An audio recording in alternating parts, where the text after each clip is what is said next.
I recall the story of the recovery of the Battlespire, as it was told to me by the son of old Khmer these many years ago. How the legions of Daedra Lord Mehrunes Dagon overran the spire, aided by betrayal. How a young hero from obscure origins entered the Battlespire, proving ground and testing facility for the Shadow Legion, the Imperial Guard, and finding his test was more than he bargained for. Thinking this was only a harmless test of his skills, he enters the spire through the Pillar of Light and finds a hell created by the betrayal of the Legion and the perfidy of Jaeger Tharn, arch-traitor to the Empire. And so, our story begins.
Hello everybody, and welcome to my new Let's Play of... Okay, the official name of this is An Elder Scrolls Legend Battlespire, but I'll just be referring to it as Battlespire. This is one I've been meaning to do for a long time. It was a few years ago that I did The Elder Scrolls 2, Daggerfall.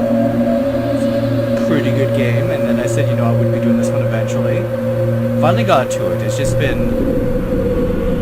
I've just been apprehensive about this one because this is by far the hardest of the Elder Scrolls games, and probably the hardest game I will ever do on this channel. It is a very, very difficult game, but one that is also really, really fun. So anyway, before I begin, just something I'll mention in the first episode of every game. I do have a Patreon if you wish to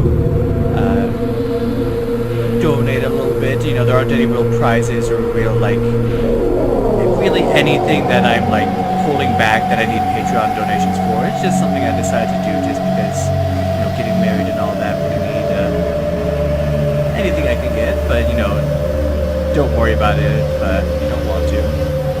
And then, yeah, I also want to mention, I've had my Facebook page for a long time, but I haven't really been too active on it, but if you decide, yeah, I do have a Facebook page, just look me up and I'll be there and I'll try to be a bit more active. Anyway, enough about that. So yeah, Battlespire. This game, it's more or less a prequel to the first Elder Scrolls game. You heard mention Jaeger Tharn, who was the villain of the first game. So basically what this is you are some random BattleNet mage in training. And the Battlespire is supposed to be a training ground, or like the final testing ground for battle mages who want to enter the Black Legion, which is pretty much the force of the military, I guess, for the Empire. I'm not completely sure on that, but more or less, you're entering just to, you think you're going to go through a regular test, and there's a lot more than you think. So yeah, that's Battlespire. It's pretty much Doom and D&D put together, so it's D&D and D&Ds. But without further ado, there is an option for multiplayer. I don't know how multiplayer would work. I guess we could both play the same level, I don't know, but we're gonna do single. because I don't have any friends to rent. And just to let you know, this whole rest of this episode is just going to be me creating my character. So if you want to get to the action, well, wait till episode 2, or skip to it if it's already been made. So it has a little tutorial. So you have to distinguish yourself. Your preliminary tournaments, you've been chosen to travel to Battlespire for further testing. By the immemorial custom of the candidate's challenge, your choice of arms, armor, and equipment is strictly limited. You have little time to prepare, so choose wisely among the skills, spells, disciplines, and equipment you will polish to the highest level before you are teleported to Battlespire. Alright. Name thyself. Oh, I wasn't prepared for this. What should I name myself?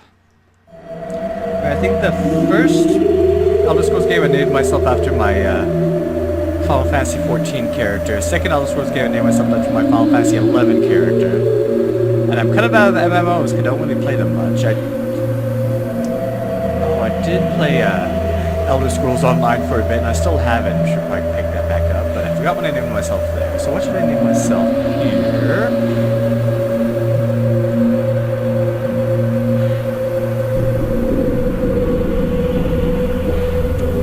Let's see. Oh geez, I'm going to spend forever on this, aren't I?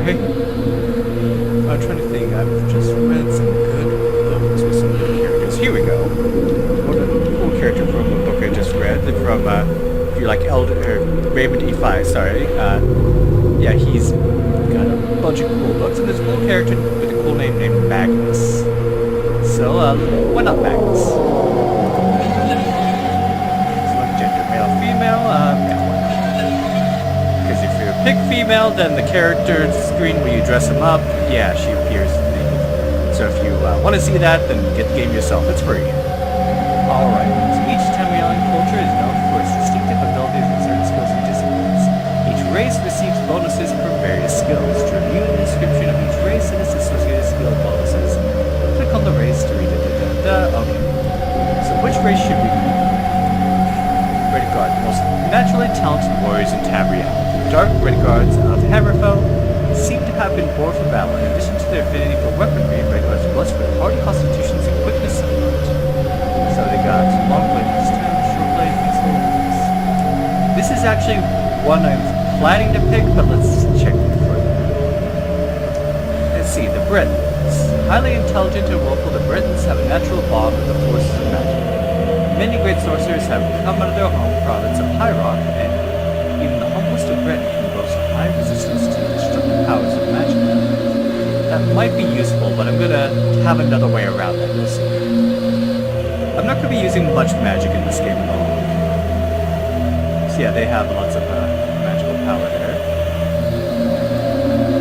Nord, what I usually pick when I'm playing for myself. And citizens of Skyrim are tall, fair-haired people, strong, stubborn, and hardy. Those are famous for their resistance to cold, even magical frost, and are known, that's a typo, for their prowess as warriors. So axe, blunt weapon, strike. But yeah, for the purposes of this game, I don't want to pick High Elves. The tall, golden-skilled High Elves are easily equal to the Bretons in sorceress ability due to their high intelligence, force of will, and agility. On the one hand, they are more susceptible to spells than people of High Rock. On the other hand, by their unique nature, they are completely immune to paralyzation. It could be useful. So they got long blade plus 10,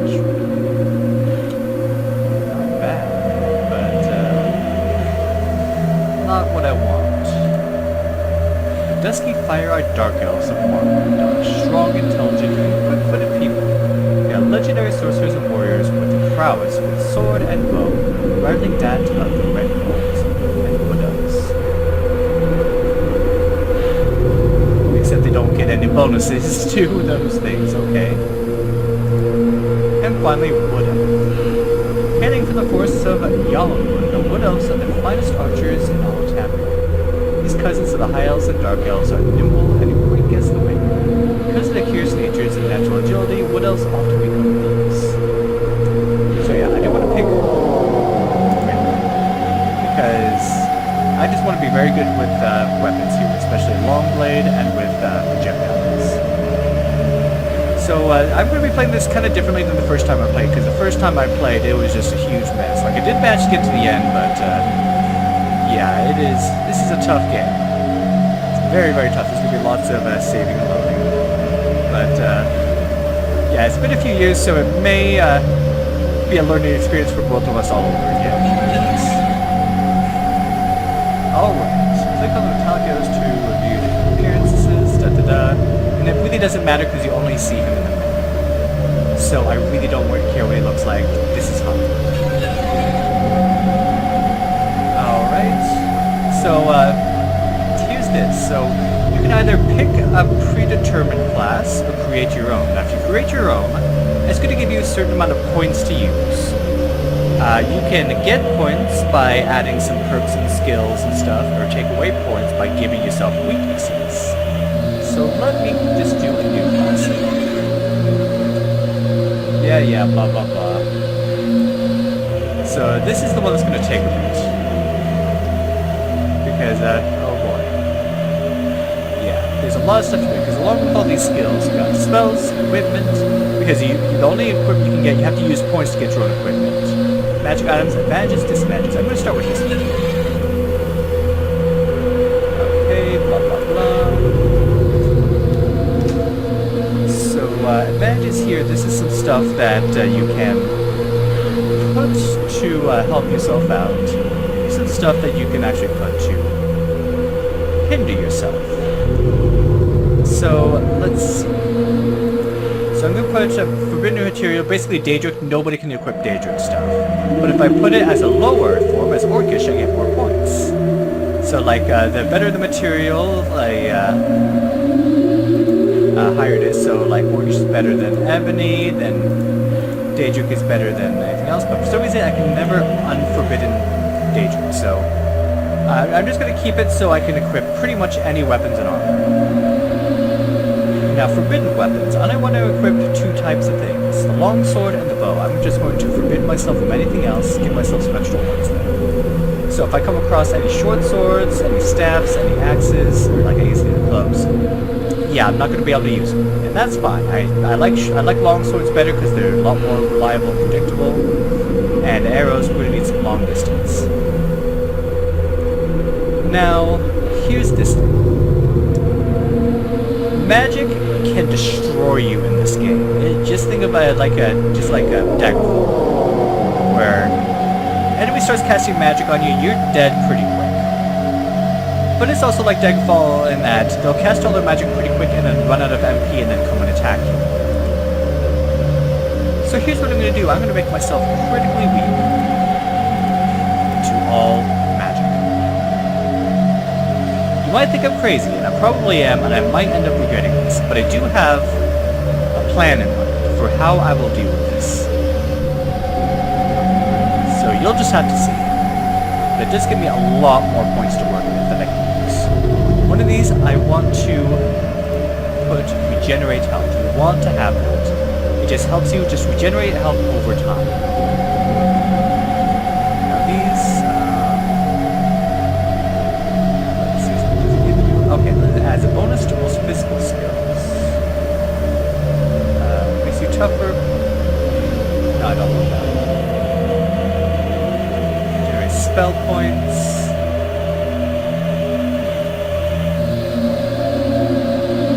Might want that one. Let me see if I have anything left to grab healing. So you gain your health faster. Sure. Now, I don't get spell... Oh yeah, spell shot I do get, sorry. So... this was misleading to me at first because I thought it meant, oh, they throw a spell at you and you absorb it. But that's not the case. You still get hurt, but he also gives you spell points. But I'm not going to need that. Acute hearing. Acute hearing allows you to hear things further away so you can hear the enemies so you don't like kind of run into them. I'm not going to worry about that. I'm going to put that launch. Oh, I don't want to. Oh, that does take away a lot of points. Because the only real magic I want to use is healing magic. So let me see. Magic items. Now there used to be a trick in this game, but unfortunately they patched it out, so I've never been able to do this. Basically what you do... Oh geez, my voice just cracked. What you do is once you make this character, you can save it before you actually go into the Battlespire. Meaning you can come back to this character and re-alter it. There was a trick here where if you bought potions, saved your character, went out, and then went back in, you could sell these potions again, and they would just, for some reason, give you like a bunch of extra points. I tried to do this, but they patched it out, and if you try to do it, it actually literally kicks you out of the game. Let's see. Visibility, spell reflection. Now, spell reflection's interesting. If you put spell reflection on yourself, not hypothetically. Yeah, hypothetically. If someone casts a spell at you, it'll bounce off you and go off back to them. Unfortunately, they programmed the AI to not cast spells on you if you have spell reflection. So it doesn't really serve its purpose. It may be useful if you need to get close to a magic caster, because like I said, they won't cast magic if you have this on, so you can at least get close to them, but it would only really work for its intended purpose if you put on spell reflection right as a single spell is being cast at you. It's really not worth it. Slow absorption, slow fall. So these are stuff that we can just pick up on the way, but this shows us what we can maybe start with. Of course, cure health is going to be the most useful thing here. But because I'm going to start with health regen, I'm not going to worry about picking that up. Potion of jumping, don't need it now, but we'll need it for later levels. You're actually going to need to jump at certain times. And it works a lot better than Daggerfall, that whole climbing mechanic thing. See, shirt of Vampire. See, silver bow. Lesser control. Minor shield. So yeah, there's certain things that when you equip, they give you a special perk, so that might be something to look at. Let's see, renders the power of my magic damage. Now can't use stats, so those don't work for me. Like, you can pick them up, but you can't use them. Silk broadsword of the apprentice.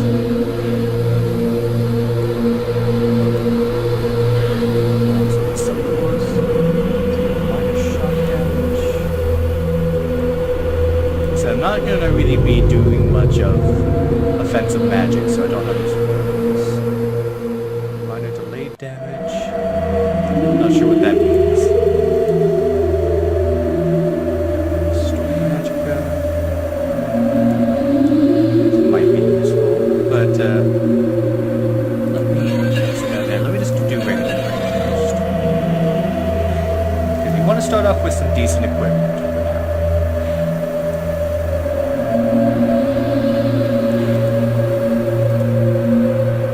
Yeah, luckily these don't cost anything, so just grab them so you're clothed. Don't want to be running around naked.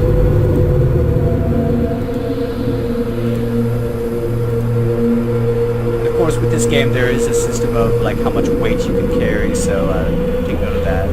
So you can't equip dagger, short sword, elven long sword. Let's see, is there any better long sword?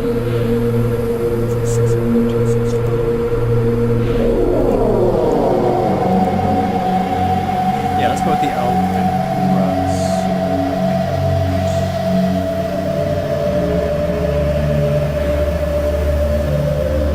great sword, I think that requires 2 hands. Let's go with the elven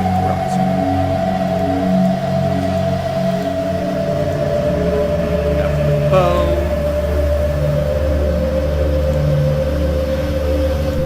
Let's go with the long bow.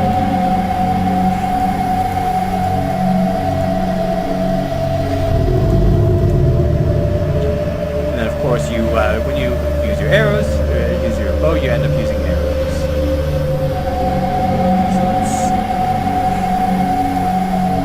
So yeah, we're on some arrows. Let's grab those. Storing and carrying items. These are useful, so basically you can keep like certain items in certain chests that you can pick up. Should I take that? Only costs 10. Why not? So we've got a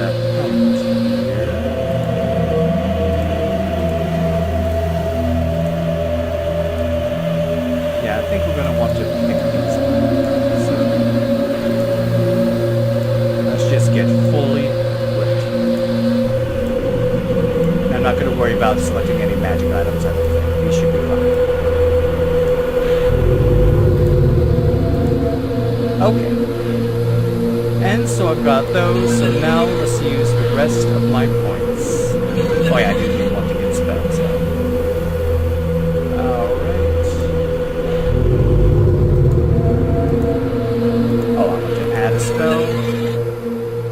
So let's see. These abilities, fall, damage, poison, magics. Let's dispel magic. One spell from a list of all spells on caster and making a safety. Said that one's not really useful. Absorption, cost damage.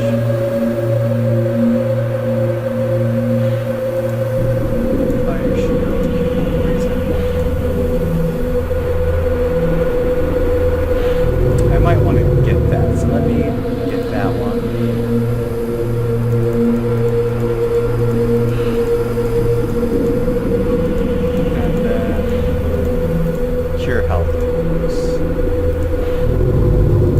Whether I should get the jumping spell, because we will need the ability to jump, but at the same time I can use potions for that. And it's one of the few things that you can actually level up while you're in the actual level, because you can't actually, you will earn like points to distribute further into different stats, but you can't actually use them until the end of each level. And there are only really 7 levels in this whole game. They're really long levels, but there's only 7 of them.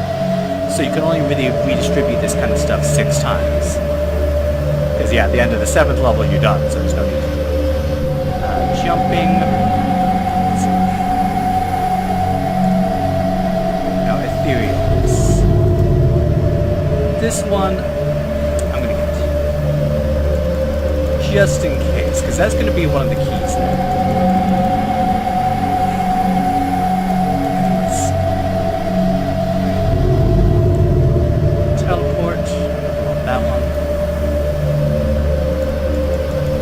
That might be all I want.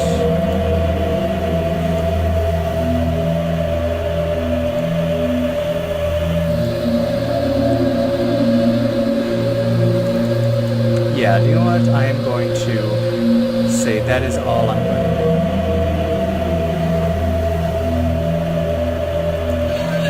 do. So, jumping, that's just going to be one where I can deal with that when the time comes. I'll make sure to save any jumping stuff. So now, finally, let's start with these attributes. So these don't cost points, it just asks you what you want as your primary skill bonuses.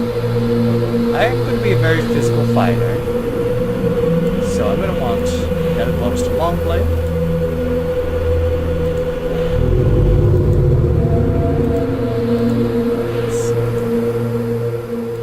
I can add more. Let's see.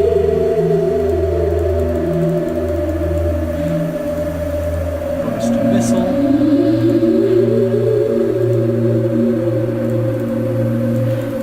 And bonus to critical strike.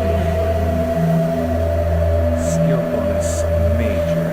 Let's do it. Yeah, sure, let's do jumping just in case. Still swimming, backstabbing. Dodging.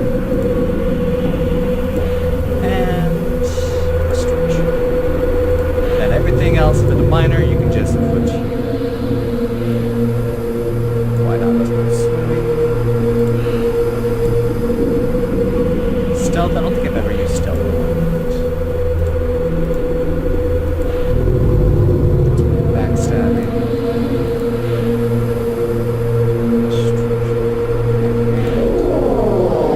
Have use for any of these other ones, but and since I can't even use axes or short blades or blunt weapons, those aren't useful.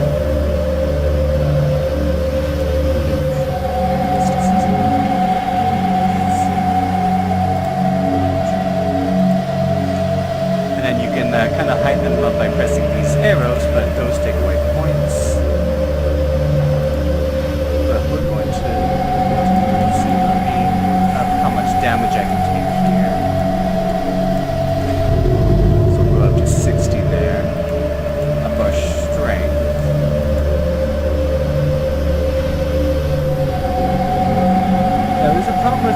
attributes, I'm not sure exactly how they work in this game. It's weird because there is a manual for this game, and I got this from GOG, G-O-G, Good Old Games. But even that, like, it has the manual, but it doesn't have the full one. Like, I cannot find the full manual for this anywhere. Like, I haven't looked in a while. It might be up somewhere now, but for some reason there are pages that are just missing. That are lost, so I don't know. So what are these? I'm not going to do too much with intelligence or willpower. Because I know, like, one of them is how well you can cast magic, and how well is one of them is how well you can, like, take it. Let's do some endurance. Let's see, this one, I think, is personality. I don't think we'll have much use for that. You will be talking to different people and creatures in this game. But we definitely want to put a lot in strength. I do have a lot of extra points to work with.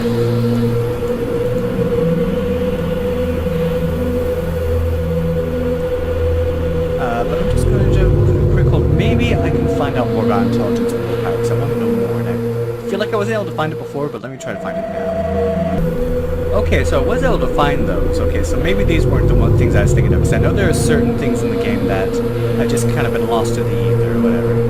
So let's see, intelligence affects the amount of magicka you have for casting spells. That might be useful. Willpower affects your ability to successfully cast and resist the effects of spells. Okay.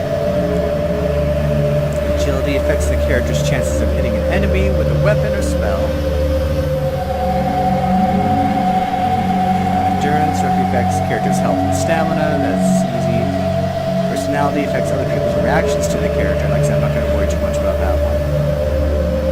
Speed affects movement rate and also affects dodging. So I think I'm going to want some more speed. I'm going to want to be able to attack fast. Yeah, more strength. Agility. We'll be able to use a lot more points. So let's put some more. Okay, we're going to put that second. I do have a lot of points this thing. Okay. A lot more in endurance. I want to be able to take a lot of hits. That's important in this game. You can put some more here.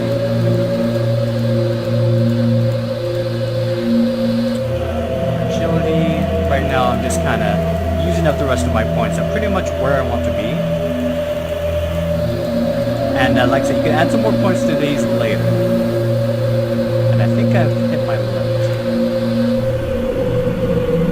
Alright. So now let us save this character.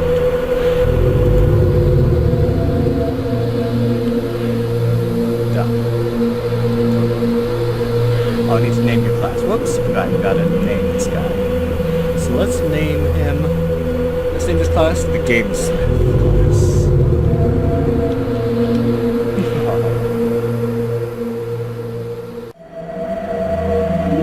Save. And done. And this begins the first level. So da-da-da. And here we are. Yeah, it's a lot more camera friendly than it was in previous games. So we come up through that white light and we are here, but there's some danger over there. What is going on? So yeah, I'm going to fiddle with the controls here to make sure I remember how everything works off screen. But now we are here, so what will we find in this first level of Battlespire?